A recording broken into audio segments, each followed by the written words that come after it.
noite então a todos. Quem estiver aí ao vivo me vendo pelo YouTube.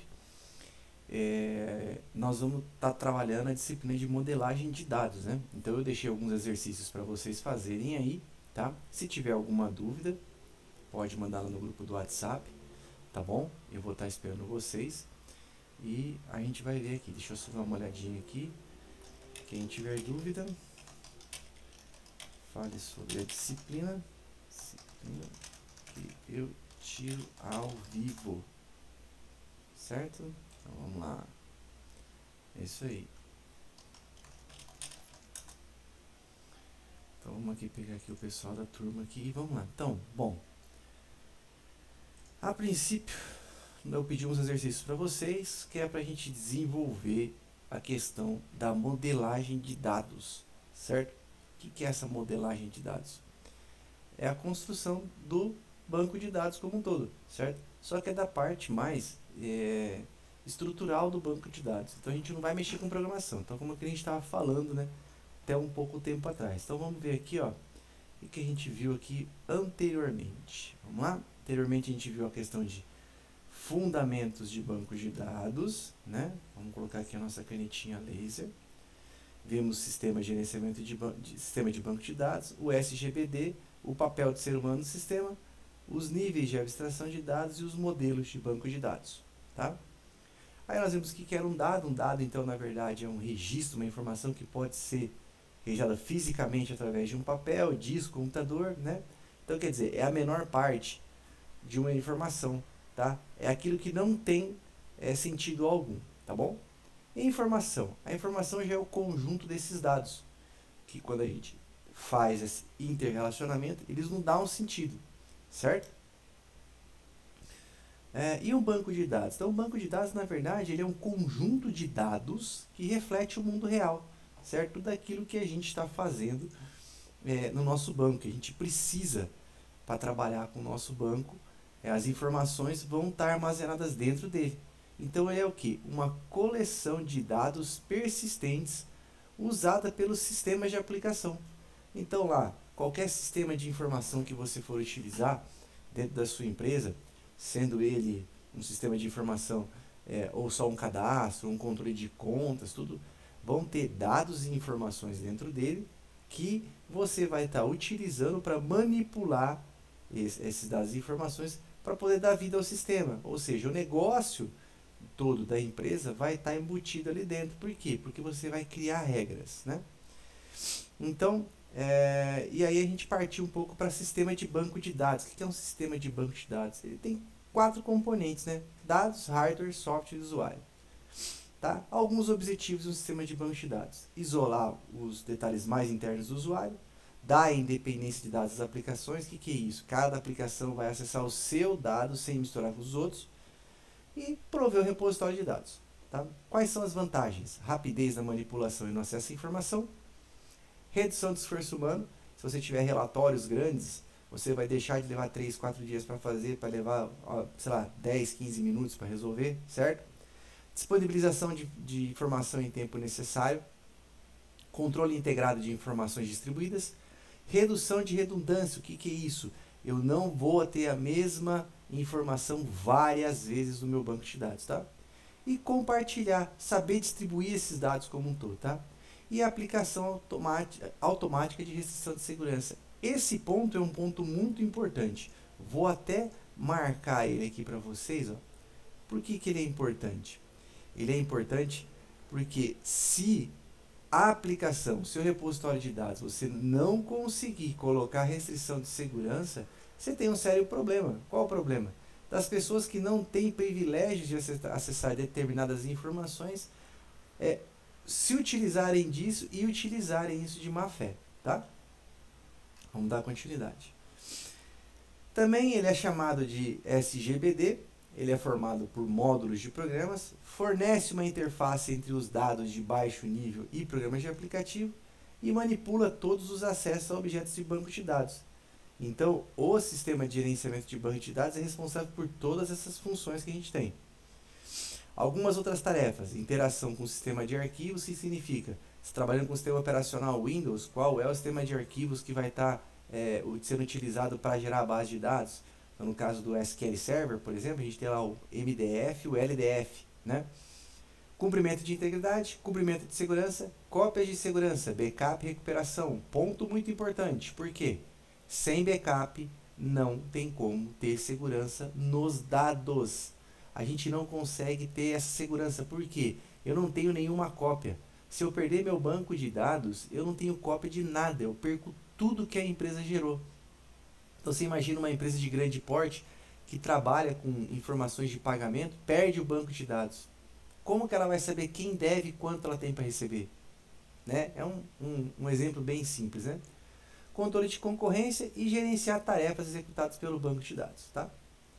E o papel do ser humano dentro do sistema, qual que é? Nós temos três, que é o DBA, o desenvolvedor e o usuário. Então vamos lá. O administrador de banco de dados, DBA, é aquele que é responsável em dar autorização de acesso aos dados, definir as estratégias de segurança, como backup, né? Recuperação, verificar o desempenho do banco e qualquer estrutura física organizacional que tem dentro do banco de dados ele poder alterar também. E o desenvolvedor? Ele que é o cara que vai ser responsável por manipular objetos e rotinas. Ele que vai criar objetos dentro do nosso banco de dados. E o mais importante, no meu ponto de vista, eu falando como professor, é o usuário. Por quê? Sem ele, os dados lá dentro não vão ter vida. Sem a informação dada à manutenção de forma correta, ele não tem serventia nenhuma. Então, nesse ponto de vista, o usuário, para o sistema sobreviver, é o mais importante. Por quê? Porque é ele que vai dar manutenção em nosso sistema de banco de dados. Ou seja, no nosso dados que estão no sistema de banco de dados, tá? Não na programação. Mas nos dados, por exemplo, da baixa em um valor, cadastrar uma nova conta, cadastrar uma nova conta a pagar, uma nova conta a receber, enfim. Diversas situações que ele pode trabalhar em relação a isso. E aí nós vimos os níveis de abstração de dados, né? A gente tem aqui três. Quais são? A visão de usuário, visão de conjunto e o nível de armazenamento. A parte de visão de usuários, ele vai descrever as partes do banco de dados de acordo com as necessidades de cada usuário.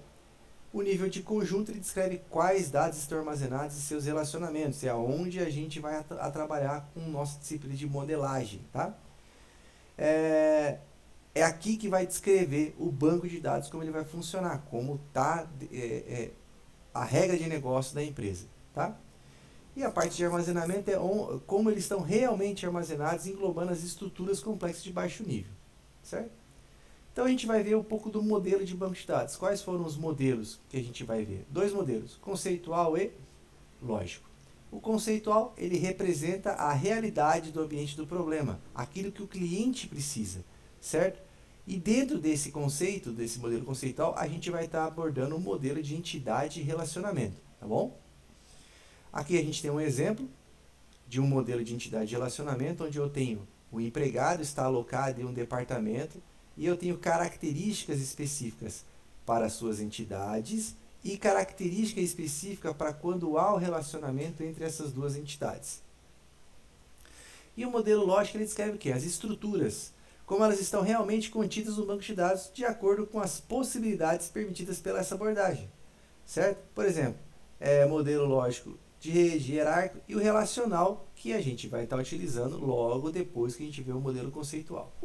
Então, a primeira parte que a gente trabalhou foi essa, certo?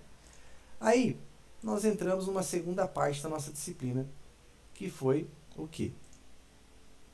A questão do modelo de entidade de relacionamento como um todo, tá? O que esse modelo faz? Só um pouquinho, vamos só tirar aqui configurações.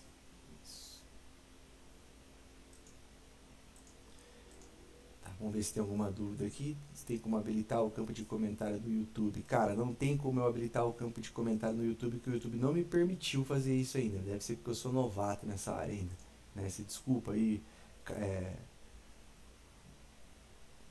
Não dá para entender seu nome. Katsumi, né? Sobrenome Katsumi, beleza? Então vamos lá. Vamos ver aqui então. O que é uma entidade? Uma entidade, ela define o quê? o que a gente quer guardar do mundo real para dentro do mundo computacional. Então, é um conjunto de objetos da realidade modelada sobre os quais desejamos manter informações no banco de dados, certo? Então, por exemplo, uma bibliotecária, um livro, um empréstimo, pode ser ele tanto de maneira abstrata ou não, tá? Ou concreta. E a gente tem que dar preferência em manter elementos relevantes, ou seja, qual entidade eu quero manter de acordo com aquilo que eu quero guardar, certo?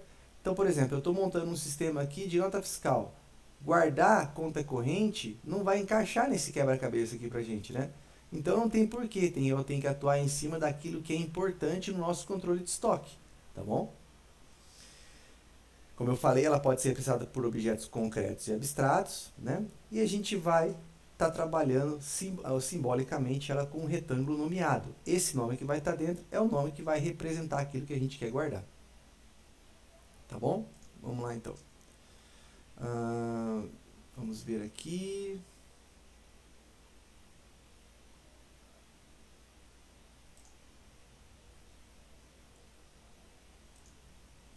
Tá certo. Vamos lá. Então, a entidade, no lugar dela denotar uma situação que a gente quer guardar, ela vai denotar também um conjunto. Então, por exemplo, quando eu falo conjunto cliente, eu estou falando do Alex, do Luiz, do Antônio, do Pedro, do José. Então, de várias pessoas, tá ok?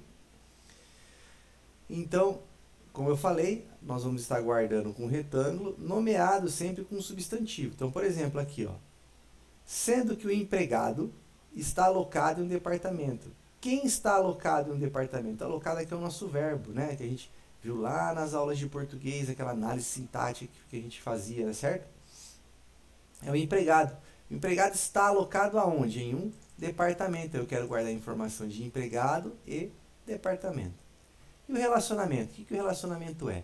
O relacionamento é o que une, o que faz a união entre as entidades. É a associação entre elas. É a ação que ocorre entre as duas entidades. Por exemplo, um cliente compra um produto, uma pessoa faz um empréstimo de livro, e a gente vai estar simbolizando ele como um retângulo ligando as entidades como um todo.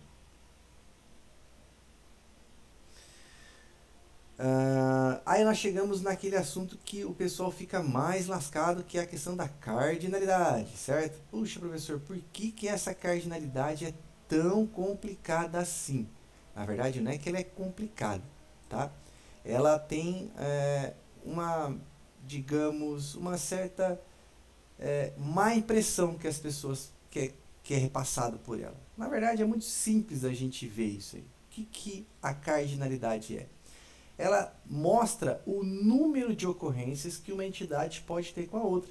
Então, a cardinalidade ela é o fruto da ação entre duas entidades. Então, por exemplo, uma pessoa pode possuir vários imóveis, mas um imóvel é de posse somente de uma única pessoa. E a gente tem dois tipos de cardinalidade, a máxima e a mínima. Então, vamos dar continuidade aqui. Para a cardinalidade máxima, a gente vai ter três tipos de cardinalidade máxima. O tipo 1 para 1, 1 para muitos e muitos para muitos. Vamos lá, cardinalidade máxima do tipo 1 para 1. Quando a entidade A se relaciona uma única vez com a entidade B. Olha aqui, esse quadradinho é o quadradinho que mais vai ser fácil para a gente entender as coisas, tá? Então, olha lá. A ocorrência A1 do grupo A só se relaciona uma única vez com a ocorrência, no caso B1, do grupo B. Então, vamos ver isso aqui como funciona dentro de uma modelagem. Um funcionário gerencia, no máximo, um departamento. E agora eu vou fazer a leitura ao inverso. Quando eu faço a leitura nesse sentido de funcionário para departamento, eu coloco a minha cardinalidade aonde a seta vai estar apontando. Eu falei isso em aula para vocês, certo? Um departamento, peguei uma ocorrência, como se eu pegasse esse B1 aqui, é gerenciado por um único funcionário. Então, essa leitura, a cardinalidade vem parar aqui. Então, o sentido que eu faço a leitura é aonde eu coloco a minha cardinalidade. Então, a cardinalidade máxima do tipo 1 para n é a mesma coisa do que 1 para 1, só que ela é diferente assim. Um departamento aloca mais de um funcionário, ou seja, quando uma ocorrência da entidade A pode se relacionar várias vezes com a entidade B. Por que várias vezes? Mais de uma vez com B, certo? Se for 2, para nós vai ser N, tá bom? Então, mais de uma vez vai ser N. E aí, quando a gente pega uma situação de B, vai dizer que ele só pode se relacionar uma única vez com A. Então, olha aqui, ó, o sentido que eu faço a leitura é onde eu coloco a minha cardinalidade máxima. Do tipo, departamento pode ter vários funcionários, porém, um funcionário está em um único departamento. Tá bom? Cardinalidade máxima do tipo N para N. O que significa? Significa que uma ocorrência da entidade A se relaciona várias vezes com B e uma ocorrência de B se relaciona várias vezes com A. Então, olha lá, esse quadradinho é a melhor explicação que a gente consegue dar. Uma ocorrência de A várias vezes com B, uma ocorrência de B várias vezes com A. Um funcionário trabalha em diversos projetos. Porém, um projeto tem vários funcionários trabalhando dentro dele. Então, eu tenho mais de um funcionário, para a gente vai ser N. E a cardinalidade mínima? A cardinalidade mínima ela dá o sentido de obrigatoriedade. Quando eu falo que não é obrigado a ter um relacionamento, eu falo que ele é opcional, ou seja, 0. Se eu falo que é obrigatório ter o relacionamento entre as duas entidades, eu coloco como tipo 1. Então, olha lá. Um empregado está alocado em, no máximo, uma mesa. Mas se ele estiver alocado, eles têm que estar em uma mesa. Então, eu estou dando obrigatoriedade que se o empregado estiver na mesa, ele só vai estar em uma única mesa. Agora, eu tenho mesa que pode alocar no máximo um funcionário, mas ela pode estar vazia naquele momento. Eu até usei o exemplo em sala de aula, mostrando os nossos computadores dentro do laboratório.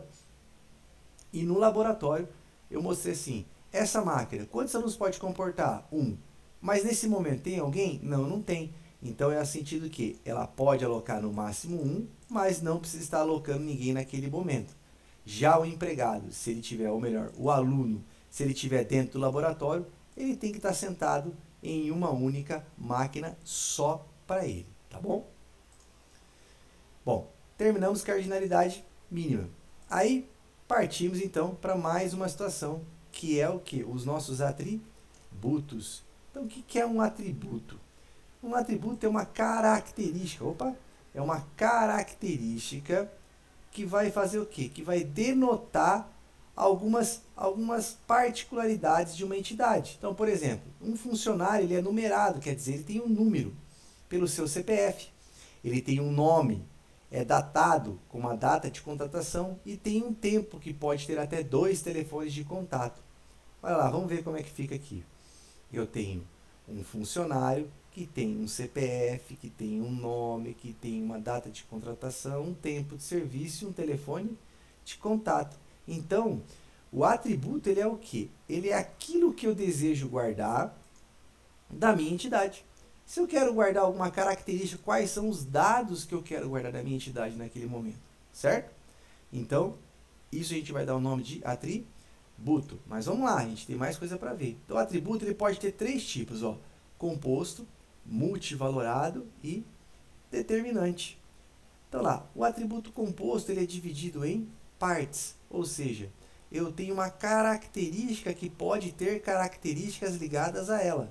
Então olha aqui, eu tenho um nome que ele é formado pelo prenome, pelo nome do meio e pelo sobrenome, certo? Mas essa é uma característica chamada nome, que tem características vinculadas a ela. E eu tenho uma outra característica aqui que é o número de chapa. Então, esse atributo nome, ele é um atributo composto. Por quê? Porque ele é um atributo que tem outros atributos ligados a ele. Exemplo, nome, José Pereira da Silva. Prenome, nome do meio e sobrenome. Outro tipo de atributo que é o atributo multivalorado, que ele pode assumir um conjunto de valores. Um conjunto de valores significa mais de um valor. Então, eu posso falar que uma característica, ela pode ter mais de uma característica ligada a um único registro. E esse exemplo do telefone é o mais legal. Por exemplo, o Leonardo, ele tem um CPF 1, o nome dele é Leonardo, e tem o telefone de contato 1, o celular 2. Então eu tenho mais de um telefone de contato. Se eu tenho mais de um telefone de contato, vamos recordar na cardinalidade, eu tenho quantos? N. Tudo que é mais de um é N. Então a gente vai ter também cardinalidade atribuída aos atributos. No mesmo esquema, 0 como opcional, 1 como obrigatório para a cardinalidade mínima e a máxima 1 ou N. Mas ó, detalhe, para você não errar, dica, não existe cardinalidade máxima para atributo multivalorado do tipo 1. Como que você pode ter um atributo multivalorado com cardinalidade máxima do tipo 1? Não existe, né? Então, cardinalidade máxima para atributo multivalorado sempre vai ser N, ok? Isso você vai ter que detectar na medida que você for conversar e verificar tudo aquilo que o teu cliente deseja para o sistema dele. Aí nós falamos de outro tipo de atributo, que é o atributo determinante, que ele vai distinguir uma ocorrência da outra, ou seja, é a nossa chave primária. E aí eu fiz uma brincadeira com vocês em sala de aula falando quem assistiu os Power Rangers. Lembra dos Power Rangers? A gente tinha 5. Lá o amarelo, o azul, o preto, o verde e o rosa e o vermelho. O que o vermelho era? Ele era o chefe. Todo mundo ia atrás dele. Era ele que comandava aquele grupo como um todo, né? Então o CPF ele vai identificar. E olha só que legal. Cada um tem um CPF que é único. Por isso que ele é distinto. Ele vai distinguir uma ocorrência da outra. Uma outra pessoa não pode ter o meu mesmo CPF. Por quê? Porque esse atributo é único. E aí a gente pode ter também um atributo, uma ocorrência de atributo no relacionamento. O que significa isso? É quando essa característica só vai existir se o relacionamento for verdadeiro. Por exemplo, um funcionário está alocado em um departamento. Se ele está alocado em um departamento, é porque ele está trabalhando, então ele tem um salário com ele, certo? Agora, se eu falar que a cardinalidade aqui é mínima 0, eu não posso colocar esse atributo de salário em departamento, por quê? Porque senão eu vou forçar um valor aqui dentro. Então eu coloco esse atributo no relacionamento para quê? Quando existir o relacionamento de funcionário com departamento, eu dou um atributo que é o valor de salário para ele. E aí nós partimos para o grau de relacionamento, né? Quando a gente está finalizando praticamente a nossa disciplina até aqui, até esse ponto, né? O que é isso? É a quantidade de entidades que podem estar associadas umas à outra. Primeiro, binário é quando eu tenho duas entidades ligadas entre si. Então, a binário são duas entidades ligadas por um único relacionamento. Ou quando eu tenho um autorrelacionamento com uma única entidade. Enário, o que significa? Quando eu tenho mais de duas entidades. Olha que legal, mais de duas é N, certo? Então, quando eu tenho 3 entidades ligadas em um único relacionamento, eu tenho um grau de relacionamento enário. E o que é aquele autorrelacionamento que a gente viu lá no binário? O autorrelacionamento é quando uma entidade ela vai consumir dados dela mesma para demonstrar uma determinada situação. Então, por exemplo, eu tenho funcionário. O funcionário ele pode ser funcionário de carreira, ou pode ser um gerente, ou pode ser um diretor, um presidente. Para a empresa é tudo funcionário. Então eu não preciso criar entidades específicas para gerente, presidente, diretor. Não. Entidade é funcionário. Eu vou ter um atributo identificando. E eu posso fazer um autorrelacionamento nela mesma. Para definir o quê? O papel que essa entidade vai ter. Então eu faço o quê? Quando eu crio um autorrelacionamento, eu vou fazer a leitura para colocar cardinalidade.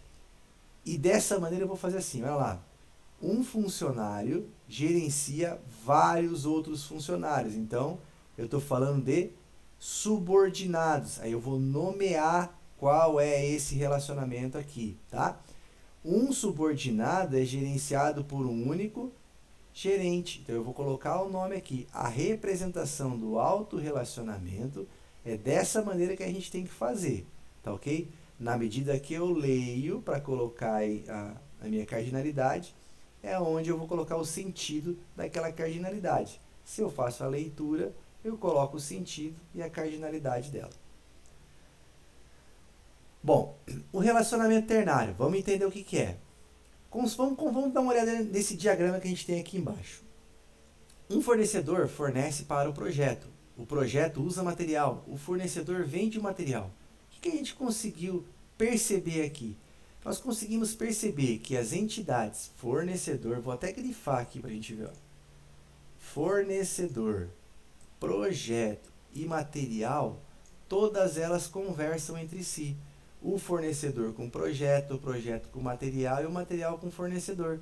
Então, eu posso fazer um relacionamento ternário, ou seja, eu tenho um único relacionamento que vai ligar todas as minhas entidades. Detalhe, só posso fazer isso se a minha cardinalidade máxima for igual para todas as situações. Certo? E como é que eu faço uma leitura, então, de um diagrama de entidade de relacionamento? Eu faço da seguinte maneira, olha aqui, ó. O instrutor ministra em uma ou várias aulas. Então, instrutor vai ser entidade. Vamos até mudar de cor aqui, ó. Ministrar vai ser o quê? A ação, certo? O relacionamento. E ele foi até bonzinho com a gente aqui, porque ele já até falou aqui, ó. Nenhuma ou várias o quê? Aulas, que é outra entidade. Olha lá. Um instrutor ministra nenhuma ou várias aulas. Olha aqui, ó. Nenhuma ou várias aulas. O instrutor tem um nome e telefone. Nome e telefone é o quê? Atributo da entidade instrutor. A aula deve ser ministrada somente por um instrutor. Então, eu estou dando sentido do quê? De exclusividade. Não posso ter dois, somente um. Então, máxima 1 e mínima 1. A aula tem data e horário, que são atributos da entidade aula. De posse dessas informações, nós vamos conseguir fazer o quê? Os nossos exercícios. Então, vamos lá. Controle de funcionários. O que eu quero? Eu quero fazer um cadastro nacional de veículos. Na verdade, aqui são dois exercícios. Deixa eu até apagar isso aqui, porque ficou um pouco confuso, né? Então, eu vou fazer só o cadastro de funcionários, depois a gente vai fazer o cadastro nacional de veículos. Então, eu quero lá, controle de funcionários. Elaborar um modelo de dados conceitual para o cadastro de funcionários de uma empresa, sabendo que uma empresa pode ter várias filiais e possui CNPJ e a razão social. Então, eu estou falando aqui, empresa, atributo, filial, atributo, e ter CNPJ e razão social. Tá bom? Uma empresa pode ter várias filiais. Esse CNPJ é da empresa e é de filial também, tá bom? Cada empresa poderá estar cadastrada apenas uma única vez. Isso aqui é uma informação mais a título de programação, certo? Cada filial de uma empresa pode ter vários departamentos. Olha aqui, ó, outra entidade. Um departamento de uma filial pode ter vários empregados, outra entidade. Cada empregado poderá estar vinculado a apenas uma filial uma vez. Então, o que ele está pedindo? Identificar as entidades e os seus atributos. Vamos lá, então. Vamos abrir aqui o nosso Notepad. Vamos identificar aqui quais são os atributos que a gente tem aqui dentro dessa situação. Vamos lá. Primeira entidade. Entidades.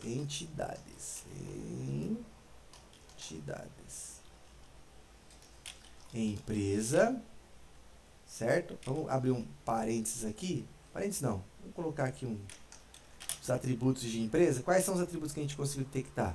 CNPJ e razão social. Outro. Filial é outra entidade. Quais são os atributos que a gente tem? Empresa é composta por filial. Filial é uma parte de uma empresa. CNPJ e razão social. Certo? Na verdade, a gente nem precisa de razão social, porque a razão social vem só de empresa, tá?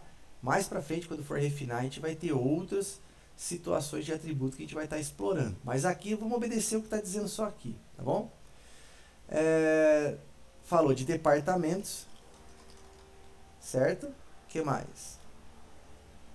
Cada filial pode estar cadastrada uma única vez. O departamento de uma filial pode ter vários empregados.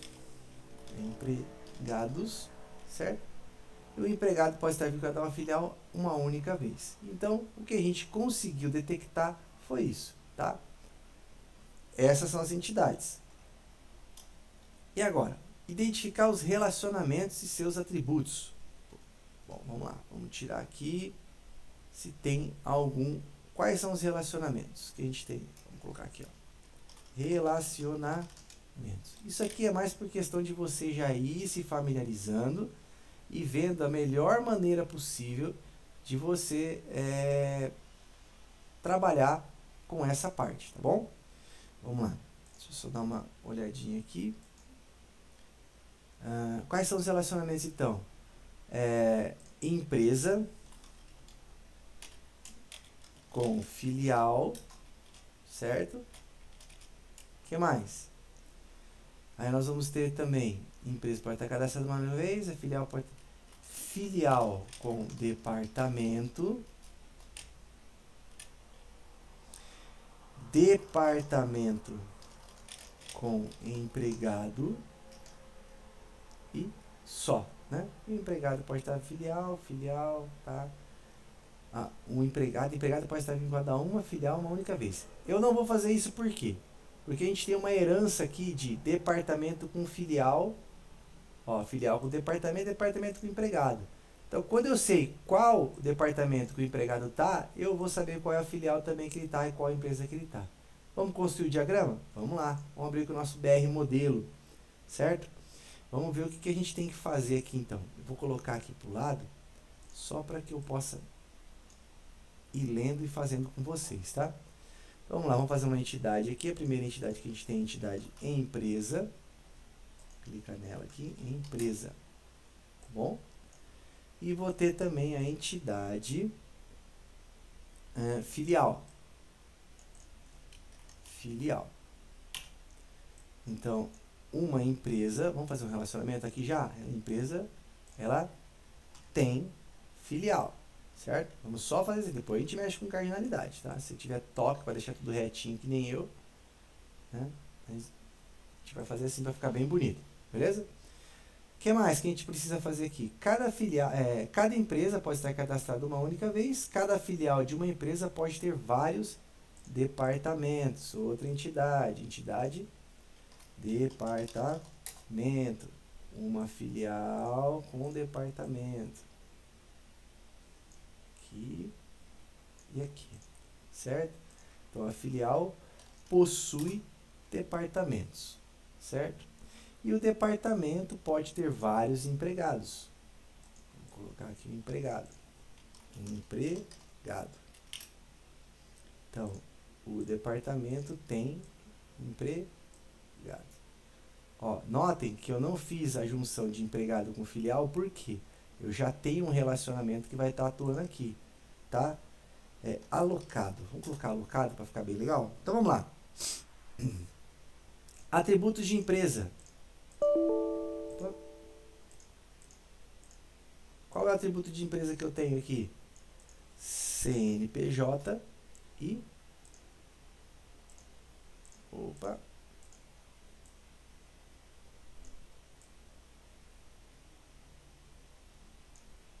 CNPJ e razão social. Isso aqui é mais um modelo para o nosso cliente entender o que vai acontecer com o sistema dele, tá? Para a filial, a gente vai manter somente o atributo de CNPJ, tá? Que mais que ele fala? Cada empresa pode estar cadastrada apenas uma vez, então eu vou falar que uma filial pode estar somente em uma empresa e uma empresa pode ter uma ou mais filiais, certo? Uma filial também vai ter um ou mais departamentos e um departamento pode estar em uma única filial. Um departamento pode ter um ou mais funcionários e um funcionário pode estar alocado em um único departamento, certo? Então, qual a característica de departamento que a gente tem? A gente não tem nenhuma característica que ele mencionou ali, tá? E empregado também não. Então, de acordo com o exercício que ele pediu, é isso que a gente teria que fazer.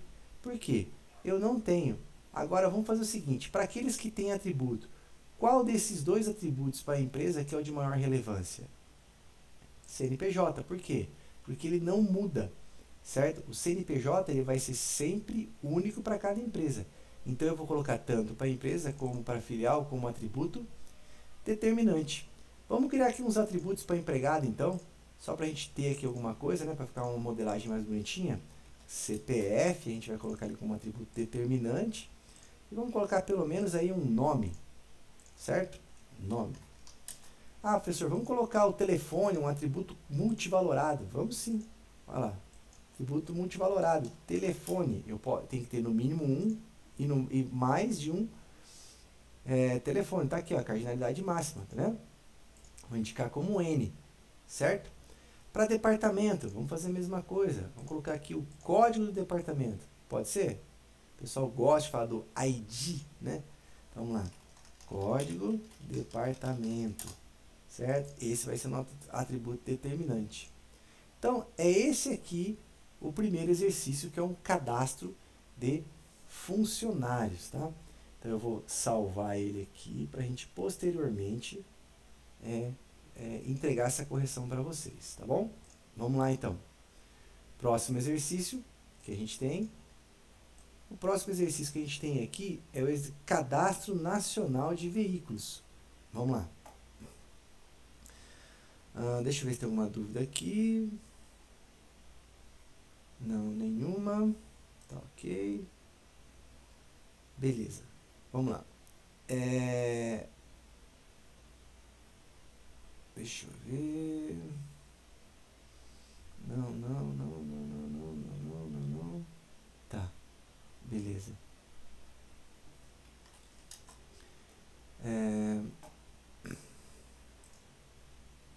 Deixa eu ver. O YouTube podia liberar esse bate-papo pra gente aqui, né? Ele não tá liberando. Não. Então tá, deixa. Vamos lá, vamos continuar, né? Vamos lá, que a gente já está com 40 minutos de live, a gente está quase meio que estourando o nosso tempo de gravação aqui. Cadastro Nacional de Veículos. Então, a gente vai fazer um modelo para guardar isso aí. Então, o que ele está dizendo aqui para a gente? Ó, deixa eu já tirar aqui o nosso bloco de notas, já vou salvar esse aqui, arquivo, salvar aqui na minha área de trabalho. Vai ser exercício cadastro de funcionários. Vamos pegar aqui um outro arquivo em Notepad para fazer esse próximo exercício. Então, vamos lá. Identificar as entidades, os atributos, os relacionamentos dos atributos e o diagrama. Isso aqui não necessariamente ele vai ter, tá? O veículo possui sempre uma placa única em todo o país. Então, veículo, entidade, placa, atributo. E ainda por cima determinante, né? O veículo possui sempre um responsável, outro atributo legal por ele. É necessário manter o histórico dessa responsabilidade, propriedade, tá? Então nós vamos ter aqui um relacionamento com um atributo, tá ok? O veículo pertence sempre a uma categoria e o veículo é sempre de uma marca e de modelo e possui um ano de fabricação. Vamos lá então. Quais são as entidades que a gente tem aqui? Entidades. Veículo. Qual mais? Responsável, né? Categoria e só. Temos 3 entidades, certo? Quais são os atributos que a gente vai ter para cada uma delas? Veículo, placa, responsável. Ele falou alguma coisa? Não. Categoria, falou alguma coisa? Também não. Ah, o veículo além de placa tem marca, vírgula, modelo e ano de fabricação, certo? Então tá lá. Vamos lá então. Pera aí, deixa eu só posicionar aqui mais uma situação para pegar um arquivo para a gente poder trabalhar com esse arquivo também que eu quero.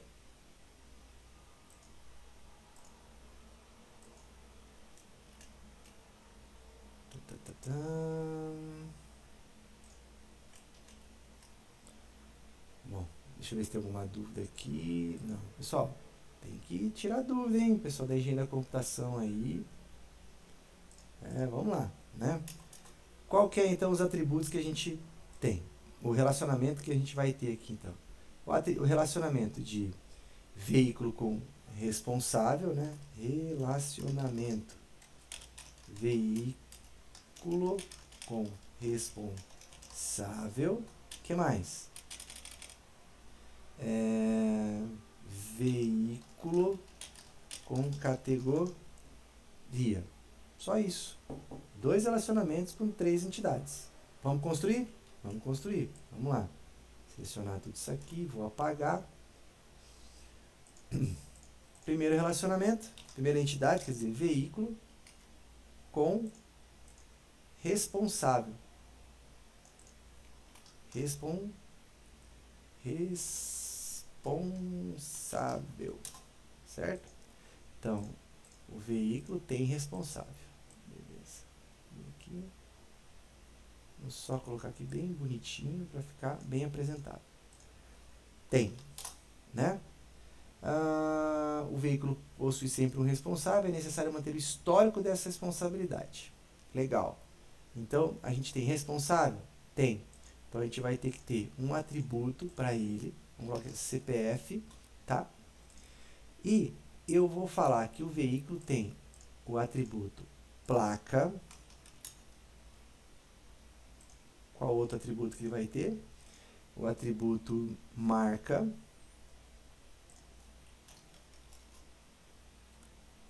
O atributo modelo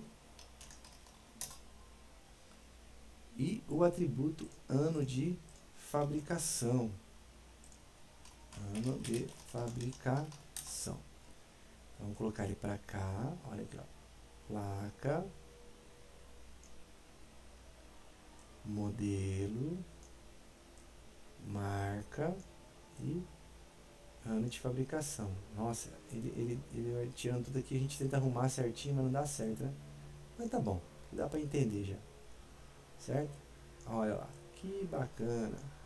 Temos aqui os nossos atributos. Certo? Um veículo é de posse de um único responsável. E um responsável pode ter nenhum ou vários veículos. Vou concordar com isso. Apesar dele não estar dizendo nada, eu estou utilizando a lógica mais correta. Porém, placa determinante, CPF como atributo determinante. Mas ele quer manter o histórico. Então, nós vamos colocar um relacionamento aqui, um atributo desse relacionamento. Opa, deu um erro aqui no programa. Que vai ser qual?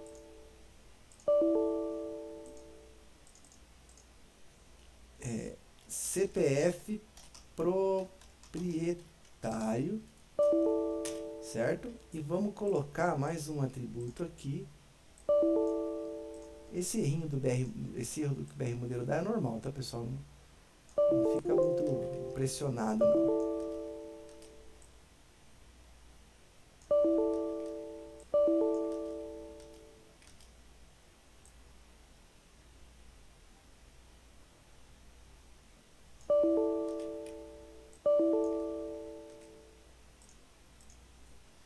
CPF proprietário e data, certo? Qual foi o período, né? Então aí a gente já sabe um histórico mais ou menos o que é que ele vai ter. E ele falou também que tem o veículo com categoria. Vamos lá. Categoria, certo? O veículo vai estar associado a uma categoria. Olha lá.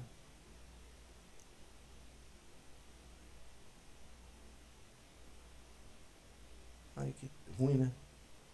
Um toquezinho aqui. Um veículo vai estar associado em uma única categoria, certo?